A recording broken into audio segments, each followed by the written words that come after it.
infernal au programme dans ce deuxième épisode, des muscles, de la romance, du sang, de la SF liquéfiée, encore plus de muscles, et mon plan séquence préféré qui est issu d'un de mes films préférés.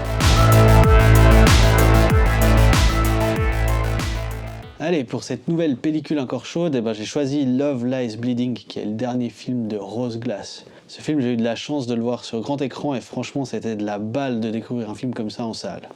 Alors, Rose Glass, on l'a découverte en 2019 avec Sainte Maud, qui était un petit miracle d'horreur psychologique qui était un peu sur fond de crise mystique, de solitude et de ferveur et de foi. Et si vous ne l'avez pas encore vu, il va falloir rectifier ça très vite parce que c'est vraiment très très bien. Alors, Love Lies Bleeding, elle traite un petit peu des mêmes territoires extrêmes, elle explore toujours un peu les mêmes territoires, à savoir l'obsession, le désir et la passion, la foi, la ferveur, un peu tous ces thèmes-là.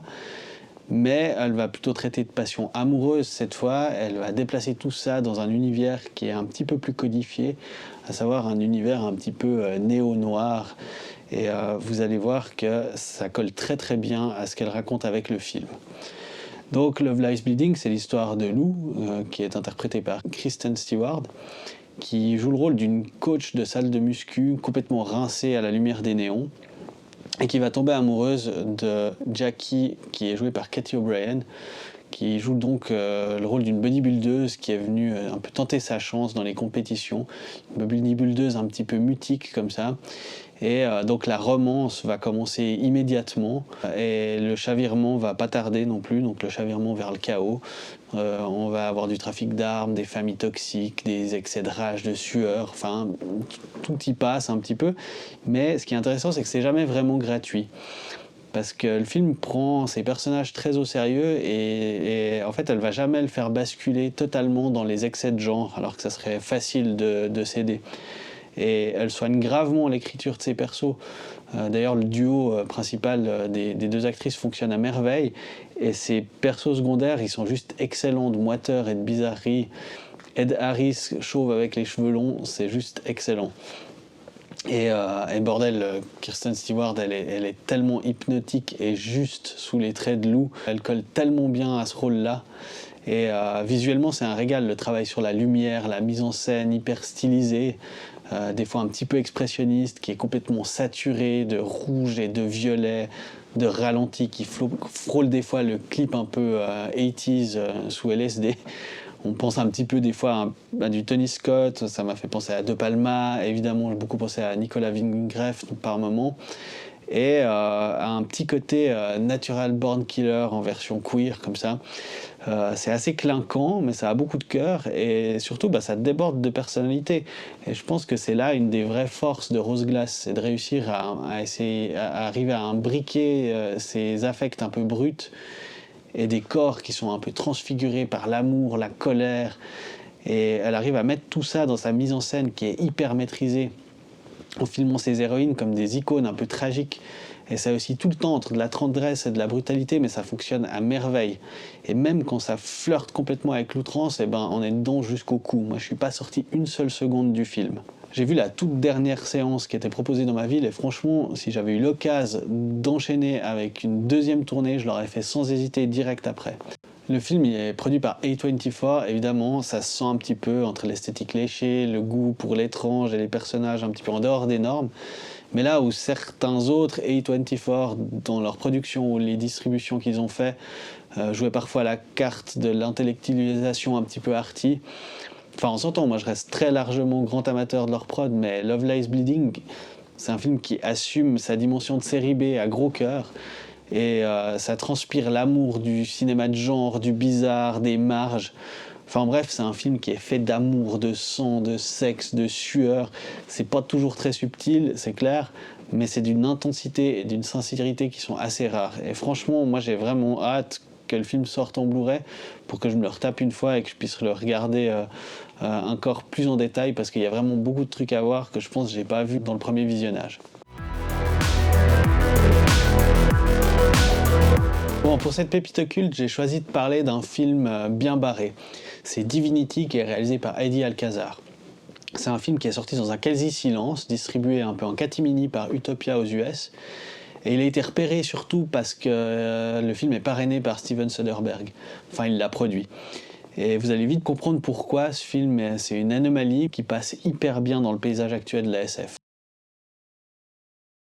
Alors Divinity, donc, c'est un ovni rétrofuturiste qui est tourné en 16 mm, en noir et blanc, bien granuleux, et qui s'amuse à tordre tous les codes du cinéma de genre et de la science-fiction. Il faut imaginer une sorte de croisement entre Lynch, Tsukamoto, avec un petit zeste de Jodorowsky.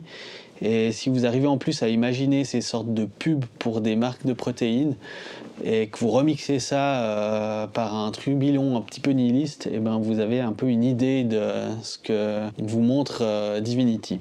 Mais alors, vous allez me dire, est-ce qu'il y a une histoire dans tout ça? Évidemment qu'il y a une histoire, mais voilà, bonne chance. Tout l'intérêt n'est pas là. Mais en gros, il y a un sérum d'immortalité qui est appelé Divinity, il y a un savant fou, il y a des clones en slip, il y a un culturiste milliardaire qui s'injecte des trucs pas très nets, et il y a deux sortes d'extraterrestres qui tombent du ciel pour jeter l'huile sur le feu de tout ce bordel. Enfin voilà, ça parle de transhumanisme, dégénérescence morale, de corps parfait, mais c'est pas uniquement là que réside l'intérêt principal du film. Parce que moi, ce qui me frappe dans Divinity, c'est surtout évidemment ce style visuel qui est ultra assumé, avec ses décors faits à la main, l'utilisation de filtres un peu sales, des effets spéciaux un peu à l'ancienne, des maquillages assez grotesques, et surtout cette photo noir et blanc surcontrastée qui donne tout son aspect expressionniste fauché qui est absolument fascinant. Le réal, donc, Eddie Alcazar, il avait déjà signé Perfect, qui était un film aussi assez étrange, produit par Flying Lotus. Et on retrouve ici un peu la même volonté de métaboliser la SF à travers une esthétique qui est profondément artisanale.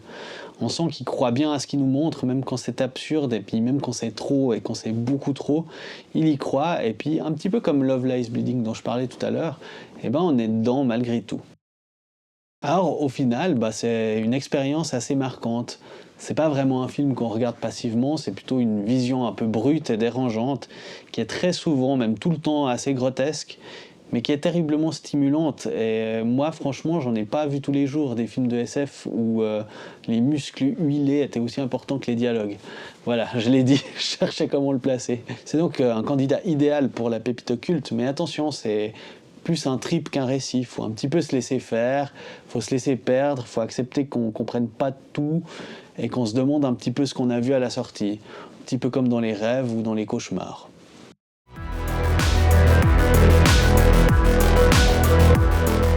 Souvent dans un film, on se souvient des plans séquences. Parfois c'est un peu trop simple, parfois c'est trop discret, parfois c'est carrément overkill.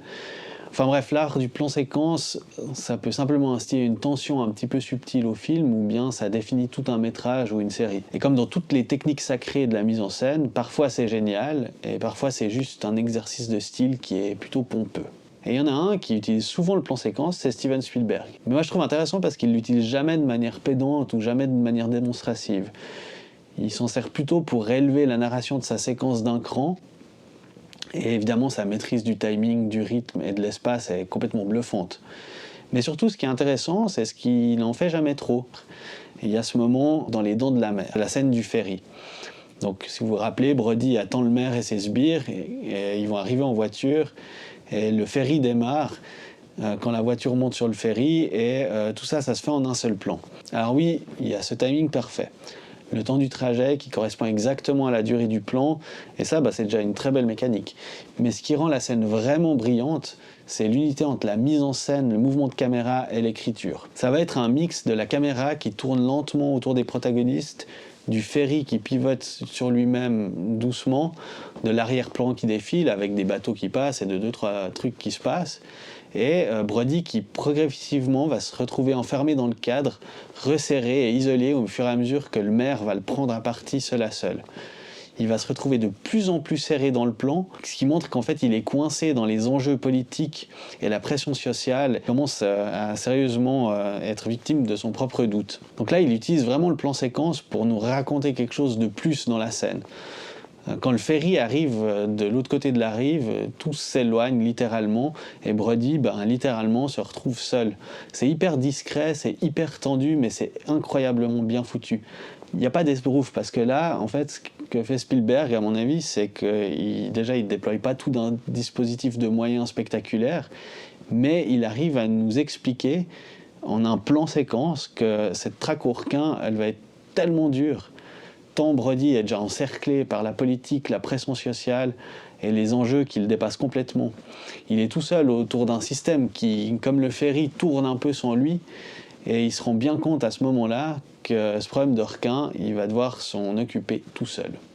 C'est putain de brillant comme mise en scène. Voilà, c'est tout pour cet épisode 2 de Rétine Infernale. Merci beaucoup d'être resté avec moi jusqu'ici.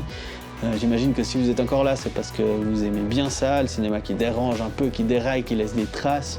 Alors si ça vous dit, pensez à vous abonner, à liker, à hurler votre amour ou votre haine, vous choisissez dans les commentaires. Ou bien vous pouvez simplement attendre patiemment et revenir pour le prochain épisode. Alors prenez bien soin de vos yeux, prenez bien soin de ce qu'il y a derrière vos yeux. Et moi je vous dis à très